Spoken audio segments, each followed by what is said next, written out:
जनपद जालौन के राजकीय मेडिकल कॉलेज उरई में उस वक्त हड़कंप मच गया जब एक मरीज ने चिकित्सकों और स्टाफ पर गंभीर आरोप लगाते हुए दावा किया कि जांच के बहाने उसका जबरन ऑपरेशन करने का प्रयास किया गया। पीड़ित ने इस घटना को मात्र लापरवाही नहीं बल्कि अंग तस्करी से जुड़ा एक संगठित रैकेट बताया है। इस मामले ने न सिर्फ स्वास्थ्य विभाग में खलबली मचा दी है बल्कि पूरे जिले में चर्चा का विषय बन गया है। बता दें कि ये सनसनीखेज घटना 30 जुलाई 2025 की है। माधोगढ़ तहसील के ग्राम डिकौली निवासी ब्रजेश चौधरी पेट में सूजन की शिकायत लेकर उरई के राजकीय मेडिकल कॉलेज पहुंचे थे। डॉक्टरों ने उन्हें भर्ती कर लिया। ब्रजेश का आरोप है कि जांच और इलाज के बहाने डॉक्टर शर्मा, डॉक्टर त्यागी और एक महिला डॉक्टर एवं अन्य स्टाफ ने उन्हें ओटी में बुलाया। ब्रजेश ने बताया, मुझे ऑपरेशन वाले कपड़े पहनाकर 2 इंजेक्शन लगाए गए, जिसके बाद एक वार्ड बॉय ने आकर ऑपरेशन की बात कही। जब मैंने वहां से निकलने की कोशिश की और एक महिला डॉक्टर से पूछा कि मुझे पेट में सूजन है तो मेरा ऑपरेशन किस बीमारी का किया जा रहा है। इस पर महिला डॉक्टर ने धमकी भरे लहजे में कहा कि तुम ज्यादा बोलते हो, तुम्हारी आंतें निकाली जाएंगी। ब्रजेश का कहना है कि न तो उन्हें और न ही उनके परिवार को किसी ने ऑपरेशन के बारे में बताया था। जैसे तैसे अपनी जान बचाकर वहां से भागने के बाद ब्रजेश ने इस मामले को मीडिया के सामने उजागर किया था। उन्होंने आरोप लगाया था कि यह मामला सामान्य चिकित्सा लापरवाही का नहीं है बल्कि एक संगठित रैकेट है। इस घटना के मीडिया में आने के बाद उत्तर प्रदेश के उप मुख्यमंत्री और स्वास्थ्य मंत्री ब्रजेश पाठक ने तत्काल मामला संज्ञान लिया। उन्होंने इसे घोर लापरवाही मानते हुए 1-2 सदस्यीय कमेटी का गठन किया। प्रारंभिक जांच में लापरवाही की पुष्टि होने के बाद मेडिकल कॉलेज के प्रधानाचार्य डॉक्टर अरविंद त्रिवेदी ने तत्काल प्रभाव से सहायक आचार्य doctor Sudhanshu Sharma, senior resident doctor Vishal Tyagi और 3 नर्सों उषा देवी, अमरपाली एस. लाल और स्नेह प्रभा को निलंबित कर दिया था। यह कार्रवाई घटना के 1 दिन बाद की गई थी। उप मुख्यमंत्री की कार्यवाही के बाद भी पीड़ित ब्रजेश चौधरी शांत नहीं बैठे। उन्होंने आज जिलाधिकारी से न्याय की गुहार लगाई। उन्होंने अपनी शिकायत में कहा कि ये मामला मात्र लापरवाही का नहीं बल्कि अंग तस्करी का संगठित रैकेट है। ब्रजेश ने अपने दावे के समर्थन में बताया कि उनकी मेडिकल फाइल पर 2 मरीजों के ऑपरेशन दर्ज थे जबकि वो अकेले थे। इसके अलावा ऑपरेशन थिएटर की लिस्ट में 7 मरीजों के नाम थे जबकि वो 8वें व्यक्ति थे जिनका ऑपरेशन होने वाला था। ब्रजेश ने यह भी आरोप लगाया कि इस मामले में शिकायत दर्ज कराने के लिए उन्होंने थाने में एफआईआर दर्ज कराने की कोशिश की लेकिन उनकी शिकायत नहीं सुनी गई। जब उन्होंने मुख्यमंत्री पोर्टल और जनसुनवाई में शिकायत की तो दोनों जगह से उनकी शिकायत को खारिज कर दिया गया।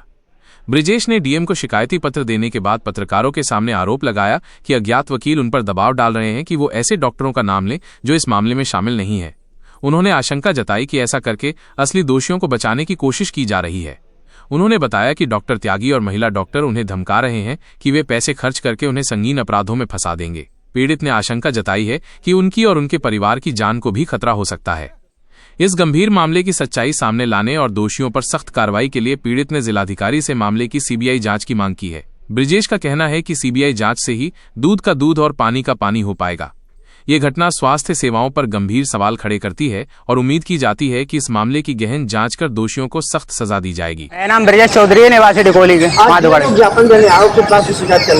जी, मैं इस बार की शिकायत करने आया हूँ कि एप्लीकेशन दी है मैंने अभी डीएम ऑफिस में, एक उसका कप्तान साहब के पास भी दी है कि मेरे साथ जो लापरवाही हुई थी मेडिकल कॉलेज में पिछले दिनों, उस पर अभी तक कोई भी कानूनी कार्रवाई पहली बात तो ही नहीं है। नहीं, मेरे जबरदस्ती ऑपरेशन किया जा रहा था मेरे साथ।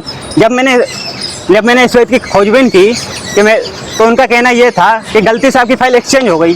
जब मैंने इस बारे में पता किया कि किस मरीज का ऑपरेशन होना था, पता चला कि उस मरीज का ऑपरेशन तो ऑलरेडी हो चुका था, तो फाइल एक्सचेंज हुई कहाँ है?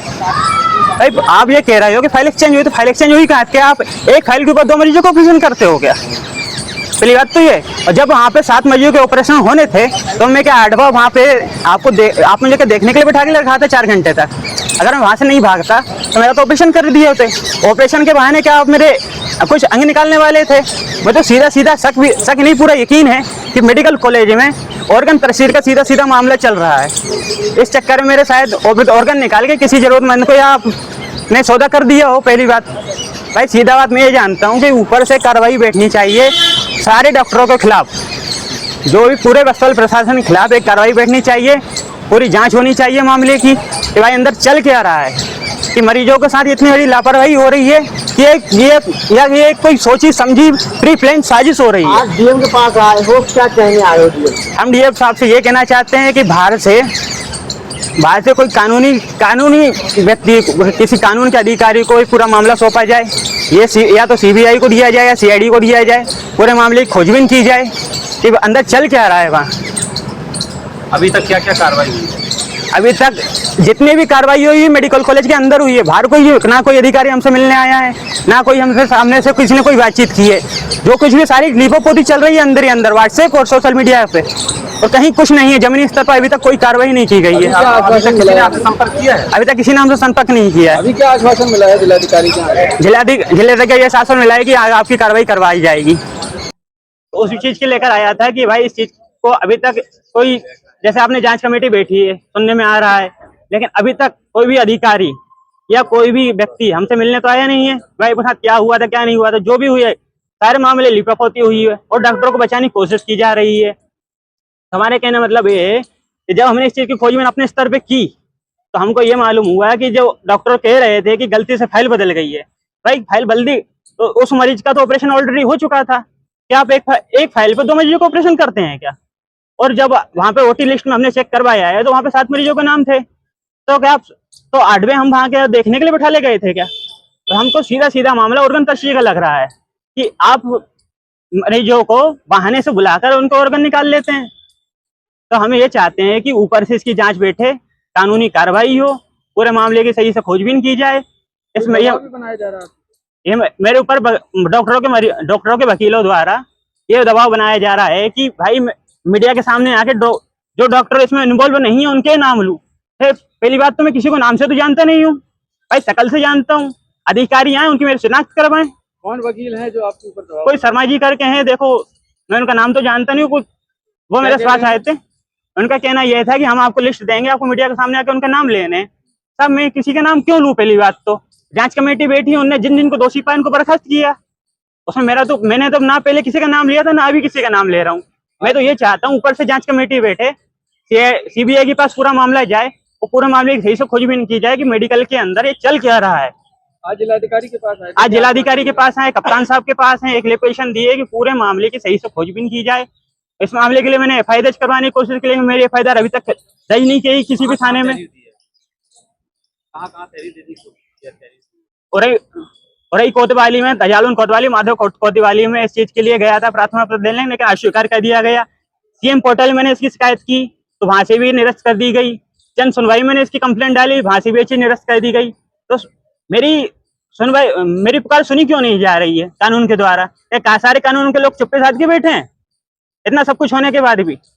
तो शिकायत को लेके जिलाधिकारी जी के पास आया था अपनी शिकायत लेके कि मेरे ऊपर दबाव बनाया जा रहा था मामला वापस लेने के लिए, अपने बयान बदलने के लिए और कुछ निर्दोष डॉक्टरों को फंसाने के लिए। मामला क्या है?